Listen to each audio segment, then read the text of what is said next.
بسم اللہ الرحمن الرحیم اعوذ باللہ من الشیطان الرجیم بسم اللہ الرحمن الرحیم الحمدللہ رب العالمین الصلاة والسلام علی اشرف الانبیاء والمرسلین وعلی اہل بیتہ الطیبین الطاہرین المعصومین۔ عزیز طلبہ، السلام علیکم ورحمۃ اللہ وبرکاتہ۔ شرح نما حصہ سوم کتاب المتاجر درس نمبر 8 میں ہم پڑھیں گے کہ آیا شعبدہ بازی حلال ہے یا حرام ہے، جوئے کے بارے میں اسلام کیا فرماتا ہے، اسی طرح ملاوٹ کے کیا احکام ہیں، کسی چیز میں کسی چیز کا ملانا، جیسا کہ مثلا دودھ میں پانی ملا دینا آیا جائز ہے یا نہیں ہے۔ اسی طرح کسی آرائش گر خاتون یعنی بیوٹی پارلر والی خاتون کا کسی عورت میں ایسے محاسن کا ظاہر کرنا کہ جو اس میں نہیں ہے، مثلا اس کے چہرے کو سرخ کر دینا یا اس کے سر پہ بال لگا دینا اس صورت میں کہ وہ نہیں تھے، کسی خواستگار کو دکھانے کے لیے تاکہ وہ اس میں دلچسپی لے اور اس کے ساتھ رشتہ طے کر لے، آیا ایسا کرنا جائز ہے یا نہیں ہے۔ اور اسی طرح مرد اور عورت کا ان چیزوں کے ساتھ زینت کرنا، آرائش کرنا جو ان پر حرام ہے، مثلا مرد کا عورت کی مخصوص چیزوں کے ساتھ زینت کرنا اور عورت کا مرد کے ساتھ مخصوص چیزوں کے ساتھ زینت کرنا آیا جائز ہے یا نہیں ہے۔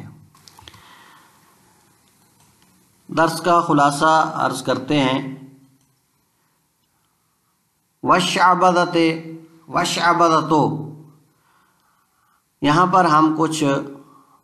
حرام کاموں کا شمار کر رہے تھے جس میں انہوں نے کہا تھا کہ سحر، جادو حرام ہے، کہانہ حرام ہے، قیافہ حرام ہے، اور اسی طرح وَالشَّعْبَدَةُ حرام ہے شعبدہ بازی۔ شعبدہ بازی کسے کہتے ہیں؟ یعنی وہ عجیب و غریب افعال کہ جو موقوف ہوتے ہیں ہاتھ کی حرکت کی تیزی کے اوپر، یعنی ہاتھ کو اس طرح تیز حرکت دی جاتی ہے کہ وہ حس پر مشتبہ ہو جاتے ہیں، یعنی آنکھ صحیح ان کی پہچان نہیں کر سکتی ہے۔ مثلا جیسا کہ آگ کو ہاتھ میں لے کر گھمانا، جب گھماتے ہیں تو ایسے پتہ چلتا ہے کہ جیسے مثلا آگ کا دائرہ ہے، حالانکہ حقیقت میں وہ دائرہ آگ کا نہیں ہوتا ہے۔ تو یہ شعبدہ بازی بھی حرام ہے۔ وَتَعْلِيمُهَا، اسی طرح شعبدہ اور اس سے پہلے جو گزرے ہیں جادو، قیافہ اور کہانہ اور شعبدہ، ان تمام کی تعلیم بھی حرام ہے، یعنی ان کو سیکھنا سکھانا بھی حرام ہے۔ اس طرح قمار، جوا، چاہے ان آلات کے ساتھ ہو کہ جو جوئے کے لیے بنائے گئے ہیں جیسا کہ شطرنج اور چوسر وغیرہ، یا مثلا اگر انگوٹھی، اخروٹ یا انڈے وغیرہ کے ساتھ بھی اگر جوا کھیلا جائے تو بھی حرام ہے۔ والغش، اس طرح ملاوٹ۔ اب البتہ غش کی دو قسمیں، ایک غش خفی ہوتی ہے، مثلا جس کا پتہ نہیں چلتا ہے کہ کسی چیز میں اس کو ملاوٹ کی گئی ہے اس میں یا نہیں، جیسا کہ دودھ میں پانی کا ملا دینا۔ اور دوسری قسم ہوتی ہے کہ ایسی ملاوٹ ہے کہ جس کا پتہ چلتا ہے، جیسا کہ گندم میں مٹی کا ملا دینا یا گھاس، جڑی بوٹیوں کے بیج ہوتے ہیں وہ ملا دینا۔ تو جو غش خفی ہے یعنی جو پوشیدہ ہے جس کا پتہ نہیں چلتا ہے، ایسی ملاوٹ حرام ہے۔ لیکن جو خفی نہیں ہے بلکہ جس کا پتہ چل جاتا ہے وہ حرام نہیں ہے، البتہ مکروہ ہے۔ اسی طرح وَتَدْلِيسُ الْمَاشِطَةِ، آرائش گر خاتون، ماشطہ آرائش گر یعنی بیوٹی پارلر والی عورت کا دھوکہ دینا، یعنی وہ جو خلاف واقع چیز کا ظاہر کرنا، یعنی ایک عورت میں ایسے محاسن کا ظاہر کر دینا جو اس میں نہیں ہے، مثلا اس کے چہرے کو سرخ کر دینا، اس کے سر پہ بال لگا دینا تاکہ جو خواستگار آ رہا ہے اس کو دیکھنے والا وہ ان خصوصیات کو دیکھ کر ان میں دلچسپی لے، حالانکہ وہ حقیقت میں نہیں تھی، تو ایسا کرنا حرام ہے۔ اس طرح چاہے اگر وہ خود عورت کرتی ہے، یعنی آرائش گر سے یا بیوٹی پارلر والی سے نہیں کرواتی بلکہ خود اگر ایسا کرتی ہے کہ خواستگار کو دھوکہ دے تو ایسا کرنا بھی حرام ہے۔ ہاں البتہ اگر عورت شادی شدہ ہے اور اپنے شوہر کے لیے یہ ویسے انجام دے رہی ہے تو پھر کوئی حرج نہیں ہے۔ وَتَزْيِينُ كُلِّ مِنَ الرَّجُلِ وَالْمَرْأَةِ بِمَا يَحْرُمُ عَلَيْهِ، اسی طرح زینت کرنا مرد اور عورت میں سے ہر ایک کا اس چیز کے ساتھ جو اس پر حرام ہے، یعنی مرد کا ان چیز کے ساتھ زینت کرنا جو عورت کے ساتھ خاص ہیں اور اس کے اوپر مرد کے اوپر حرام ہے، جیسا کہ مرد اگر مثلا پازیب پہن لیتا ہے، دست بند اور کنگن وغیرہ پہن لیتا ہے، سونا پہن لیتا ہے، ریشم پہن لیتا ہے، تو ایسا کرنا حرام ہے۔ اسی طرح عورت بھی ان چیزوں کے ساتھ زینت نہیں کر سکتی ہے جو مرد کے ساتھ خاص ہیں، جیسا کہ مثلا سر پہ امامہ پہن لیتی ہے یا وہ کمر بند جو مرد کے ساتھ خاص ہے وہ باندھ لیتی ہے۔ تو پس مرد اور عورت ان چیزوں کے ساتھ زینت نہیں کر سکتے ہیں جو ان پر حرام ہے۔ وَالشَّعْبَدَةُ اور حرام ہے شعبدہ بازی، یہ کیا ہے؟ وَهِيَ الْأَفْعَالُ الْعَجِيبَةُ الْمُتَرَتِّبَةُ عَلَى سُرْعَةِ الْيَدِّ بِالْحَرْكَةِ فَيُلَبَّسُ عَلَى الْحِسِّ، یہ وہ افعال عجیبہ ہیں، یعنی شعبدہ وہ افعال عجیبہ کہ جو موقوف ہیں ہاتھ کی حرکت کی تیزی کے اوپر، یعنی ہاتھ کو اتنا تیز حرکت دی جاتی ہے کہ اس سے عجیب و غریب جو ہیں افعال وجود میں آتے ہیں۔ فَيُلَبَّسُ عَلَى الْحِسِّ، پس وہ مشتبہ ہو جاتے ہیں حس کے اوپر، یعنی وہ افعال فَيُلَبِّسُ عَلَى الْحِسِّ حس کے اوپر مشتبہ، یعنی آنکھ ان کی حقیقت کو نہیں جان سکتی ہے۔ قضا عرفها المصنف، اسی طرح اس کی تعریف کی ہے مصنف نے۔ وَتَعْلِيمُهَا، اسی طرح شعبدہ اور اس سے پہلے جو تین کام گزرے ہیں، سحر، قیافہ، کہانہ، یہ جس طرح خود فعل حرام تھے اسی طرح ان کی تعلیم بھی حرام ہے۔ كَغَيْرِهَا مِنَ الْعُلُومِ وَالصَّنَائِعِ الْمُحَرَّمَةِ، جیسا کہ باقی جو علوم حرام تھے ان کی تعلیم حرام تھی، اور وہ صنائع جو حرام تھے ان کی تعلیم بھی حرام تھی، جیسا کہ مثلا بت بنانا، صلیب بنانے کا سیکھنا، یہ کام سیکھنا بھی کیا ہے؟ حرام ہے، اس طرح ان کی تعلیم بھی حرام ہے۔ والقمار، اور اسی طرح حرام ہے قمار، جوا، بالآلات المعدۃ لہ، ان آلات کے ساتھ جو اس کے لیے بنائے گئے ہیں ان کے ساتھ جوا کھیلنا۔ حتی لعب بالخاتم والجوز والبیز، حتیٰ کہ کھیلنا انگوٹھی کے ساتھ، جوز اخروٹ کے ساتھ، والبیز اور انڈے کے ساتھ، حتیٰ کہ اگر کوئی شخص انگوٹھی، اخروٹ اور انڈے کے ساتھ بھی جوا کھیلتا ہے تو بھی حرام ہے۔ ولا یملک ما ترتب علیہ من الکسب، کہتے ہیں اگر کوئی شخص قمار یعنی جوے کے ذریعے کوئی مال کماتا ہے تو وہ مال اس کی ملکیت میں نہیں آئے گا۔ ولا یملک، ملکیت میں نہیں آئے گا، ما ترتب علیہ، جو کچھ بھی مرتب ہوتا ہے اس قمار پر، من القسب، قسب میں سے۔ وَإِنْ وَاقَعَ مِنْ غَيْرِ الْمُكَلَّفِ، اگرچہ وہ قمار کسی غیر مکلف سے ہی کیوں نہ واقع ہوا ہو، پھر بھی وہ مال ملکیت میں نہیں آتا ہے۔ فَيَجِبُ رَدُّهُ عَلَى مَالِكِهِ، پس اس مال کو پلٹانا واجب ہے، علی مالکہ، اس کے مالک پر، چونکہ اس کی ملکیت میں نہیں آیا تو اس مالک کو پلٹانا واجب۔ وَلَوْ قَابَضَهُ غَيْرُ مُكَلَّفٍ، اگر وہ مال قبض کیا ہو کسی غیر مکلف نے، نابالغ نے،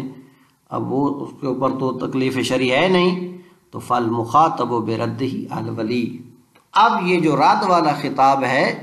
اس کا مخاطب کون ہے؟ کہتے ہیں اس غیر مکلف کا ولی ہے، یعنی اگر بچہ قمار جوا کھیل کر وہ مال لے آتا ہے تو ولی کے اوپر واجب ہے کہ اس مال کو اس کے مالک تک پلٹائے۔ فَإِنْ جَاهِلَ مَالِكَهُ تَصَدَّقَ بِهِ عَنْهُ، اگر یہ شخص جاہل ہوتا ہے اس مال کے مالک سے، اب اس کو نہیں پتا کہ یہ مال کس کا تھا، تو یہ صدقہ کرے گا اس مال کا عنہ، اس کے مالک کی طرف سے۔ اب ولی کو نہیں پتا کہ یہ بچہ کس سے مال لے کر آیا ہے، تو کہتے فَإِنْ جَاهِلَ، اگر ولی جاہل ہے مالکہ، اس مال کے مالک سے، تصدق بہ، تو وہ صدقہ کرے گا اس مال کے ساتھ، عنہ، اس مالک کی طرف سے۔ وَلَوْ انْحَصَرَ فِي مَحْصُورِينَ، لیکن اگر منحصر ہو جائے چند افراد کے اوپر، مثلا منحصر ہو جائے کہ ان چند میں سے کوئی نہ کوئی مالک ہے اس کا تو واجب التخلص منہم، تو ان سب سے چھٹکارا واجب ہے۔ اب یہ سب کے پاس جائے گا، اگر تو وہ تسلیم کر لیتا ہے ایک دو بندہ کہ جی میرا تھا، باقی کہتے ہیں ہمارا نہیں ہے، تو پھر تو ٹھیک ہے، لیکن اگر وہ سب کہتے ہیں ہمارا ہے تو تمام سے تخلص جو ہے کیا ہے، چھٹکارا پانا جو ہے واجب ہے، ولو بصلح، اگرچہ وہ چھٹکارا صلح کی صورت میں ہی کیوں نہ ہو، یعنی ان کے ساتھ صلح کر لے، اس کو تقسیم کر دے، یا جس ذریعے سے بھی ان کو راضی کرے، راضی کرنا ضروری ہوگا۔ والغش، اسی طرح ملاوٹ بھی حرام ہے، بکسر الغین، غش پڑھنا ہے، البتہ والغش الخفی، وہ غش وہ ملاوٹ جو خفی ہے، جو پوشیدہ ہے، یعنی جو ظاہری نہیں ہے، کشوب اللبن بالماء، جیسا کہ دودھ کے ساتھ ملاوٹ کرنا، پانی کی، ان دودھ کو ملانا پانی کے ساتھ، ووضع الحریر فی البرودۃ، اور اس طرح حریر کو یعنی ریشم کو، کپاس وغیرہ کو رکھنا ٹھنڈی جگہ پر، گیلی جگہ پر، لیکتسب ثقلا، تاکہ وہ وزن کسب کرے یعنی بھاری ہو جائے۔ تو اب یہ ایسی ملاوٹ جو خفی ہے، ایسی ملاوٹ بھی حرام ہے۔ وَيُكْرَهُ بِمَا لَا يَخْفَى، البتہ ایسی ملاوٹ جو خفی نہیں ہوتی ہے، جو پوشیدہ نہیں ہوتی ہے، وہ مکروہ ہے، کَمَزْجِ الْحِنْطَةِ بِالتُّرَابِ، جیسا کہ گندم کے ساتھ ملانا، یعنی گندم کو ملا دینا مٹی کے ساتھ، وَالتِّبْنِ، اور اسی طرح یہ جڑی بوٹیاں اور گھاس جو ہوتے ہیں ان کے بیج کے ساتھ، وَجَيِّدِهَا بِرَدِيهَا، اور جیسا کہ ہنتا میں سے یعنی گندم میں سے جید کے ساتھ ردی کو یعنی ملا دینا، اچھی کے ساتھ گھٹیا کو ملا دینا، تو یہ ایسی ہے جس کا پتہ چل جاتا ہے، تو ایسی ملاوٹ جو ہے وہ مکروہ ہے۔ وَتَدْلِيسُ الْمَاشِطَةِ، اور اسی طرح حرام ہے یعنی ماشطہ، وہ عورت جو آرائش گر ہے، وہ دھوکہ دے، کس طرح؟ بِإِظْهَارِهَا فِي الْمَرْأَةِ مَحَاسِنَ لَيْسَتْ فِيهَا، کہ وہ ظاہر کرے کسی عورت میں ایسے محاسن، لَيْسَتْ فِيهَا، جو اس میں نہیں ہے۔ تدلیس الماشطہ یعنی ماشطہ بیوٹی پارلر والی عورت کا دھوکہ دینا، یعنی ظاہر کرنا اس کا کسی عورت میں ایسے محاسن جو اس میں نہیں ہے، من تحمیر وجہا، جیسا کہ مثلا اس کے چہرے کو سرخ کر دینا، ووصل شعرہا، اور اس کے ساتھ بالوں کو وصل کر دینا، مثلا اس کے سر پر بال نہیں ہیں تو یہ بال لگا دے، ونحوہ، یا اس جیسے اور کام، تو یہ کام اگر وہ کر رہی ہے تو یہ حرام ہے، چونکہ جو خواستگار آئے گا دیکھے گا کہ یہ صفات اس میں پائی جاتی ہیں، بعد میں پتہ چلے گا کہ یہ تو حقیقت میں نہیں تھی، تو یہ دھوکہ ہے اور ایسا کرنا حرام ہے۔ وَمِثْلُهُ، اور اسی تدلیس ماشطہ کی مثل ہے فعل المرأة له من غیر ماشطۃ، عورت کا کام انجام دینا، یعنی یہ تدلیس کرنا، من غیر ماشطۃ، بغیر ماشطہ، یعنی عورت خود یہ تدلیس کرے بغیر بیوٹی پارلر والی کے، یعنی بغیر آرائش گار کے، یعنی خود انجام دے رہی ہے تاکہ جو خواستگار آ رہا ہے تو وہ اس میں دلچسپی لے۔ لیکن وَلَوْ انْتَفَتْ تَدْلِيسُ كَمَا لَوْ كَانَتْ مُزَوَّجَةً فَلَا تَحْرِيمَ، لیکن اگر تدلیس منتفی ہے، یعنی یہ ایسے محاسن ظاہر کر رہی ہے لیکن ان میں تدلیس نہیں ہے، دھوکہ نہیں ہے، کیسے؟ كَمَا لَوْ كَانَتْ مُزَوَّجَةً، عورت خود کیا ہے؟ شادی شدہ ہے، پہلے سے مزوج ہے، تو فلا تحریمت، اس صورت میں ان محاسن کا ظاہر کرنا یہ حرام نہیں ہے۔ وَتَزْيِينُ كُلٍّ مِّنَ الرَّجُلِ وَالْمَرْأَةِ بِمَا يَحْرُمُ عَلَيْهِ،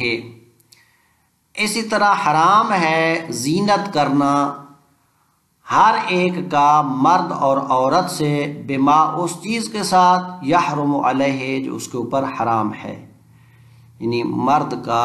اور عورت کا وہ چیزیں جو ان کے اوپر حرام ہے ان کے ساتھ زینت کرنا حرام ہے۔ کیسے؟ کَلُّبْسِ الرَّجُلِ السِّوَارِ والخلخال والثياب المختصة بها عادة، کَلُّبْسِ الرَّجُلِ السِّوَارِ، جیسا کہ مرد کا پہن لینا کنگن، دستبند، والخلخال، اور اسی طرح پازیب، اور وہ کپڑے جو مختص ہیں عورت کے ساتھ عادتاً، یعنی مرد اگر پازیب پہن لیتا ہے، کنگن پہن لیتا ہے اور وہ کپڑے پہن لیتا ہے جو عورت کے ساتھ خاص ہیں تو یہ حرام ہے۔ البتہ وَيَخْتَلِفُ ذَلِكَ بِاخْتِلَافِ الْأَزْمَانِ وَالْأَسْقَاءِ، ممکن ہے کہ بعض علاقوں میں مثلا لباس جو عورتوں کے لیے ہے وہ دوسرے بعض میں کیا ہو، مردوں کے لیے استعمال ہوتا ہو۔ اسی طرح جگہ کے اعتبار سے اور زمانے کے اعتبار سے، مثلا ایک چیز کسی زمانے میں مثلا عورتوں کے لیے تھی، اب مرد پہننے لگے ہیں، تو کہتے ہیں یہ البتہ مختلف ہوگا زمانے اور جگہ کے اختلاف کے ساتھ۔ ممکن ہے ایک چیز ایک جگہ پر، مثلا پاکستان میں ایک چیز ہے وہ مرد پہنتے ہیں، دوسرے ملک میں چلے جائیں تو وہاں پر اگر عورتیں پہنتی ہیں تو یہاں یعنی پاکستان میں اگر اس کو عورتیں پہنیں گی تو وہ ان کے لیے حرام ہوگا، لیکن وہاں چونکہ پہنتی ہی عورتیں ہیں تو ان کے لیے جائز ہے۔ ہاں اگر وہاں پر مرد پہنیں گے تو وہ ان کے لیے حرام ہو جائے گا۔ وَيَخْتَلِفُ ذَلِكَ، اور یہ مختلف ہو جائے گا وہ، مثلا یہ تزئین والا مرد اور عورت کے لیے باختلاف الازمان والاسقاء، زمانے اور جگہ کے اختلاف کے ساتھ۔ وَمِنْهُ، اور اسی میں سے ہے، یعنی کیا ہے، حرام ہے تزیینہ بالذہب، مرد کا زینت کرنا سونے کے ساتھ، وَإِنْ قَلَّ، اگرچہ وہ سونا تھوڑا ہی کیوں نہ ہو، یعنی انگوٹھی، اینک وغیرہ یہ سونے کی مرد نہیں پہن سکتا ہے۔ وَمِنْهُ تزیینہ بالذہب وَإِنْ قَلَّ وَالْحَرِيرِ، اور اسی طرح مرد کا ریشم کے ساتھ زینت کرنا یہ بھی حرام ہے۔ إِلَّا مَسْتُثْنِيَ، مگر وہ چیزیں کہ جس کا استثناء کیا گیا ہے، مثلا جیب والا رومال ہے یا کپڑے کے جو کنارے ہوتے ہیں ان کے اوپر مثلا 4 انچ تک کا ہے کہ وہ ریشم لگوا سکتا ہے، لیکن اس سے زیادہ جائز نہیں ہے۔ پس ریشم میں سوائے اس کے کہ جس کا تھوڑا بہت استثناء کیا گیا ہے، ان کے علاوہ باقی زینت کرنا ریشم کے ساتھ یہ بھی حرام ہے۔ وَكَلُّبْسِ الْمَرْأَةِ مَا يَخْتَصُّ بِالرَّجُلِ، اور اسی طرح عورت کا پہننا اس چیز کو کہ جو مرد کے ساتھ خاص ہے تو یہ بھی حرام ہے۔ مثلا عورت اگر کل منطقت والامامت، جیسا کہ منطقہ یعنی کمر بند جو مردوں کے ساتھ خاص ہے، والامامہ، اور امامہ یہ جو مردوں کے ساتھ خاص ہے، یہ بھی اگر عورت پہنتی ہے تو یہ بھی حرام ہے اس کے لیے۔ وصلی اللہ علی محمد وآلہ الاطہار۔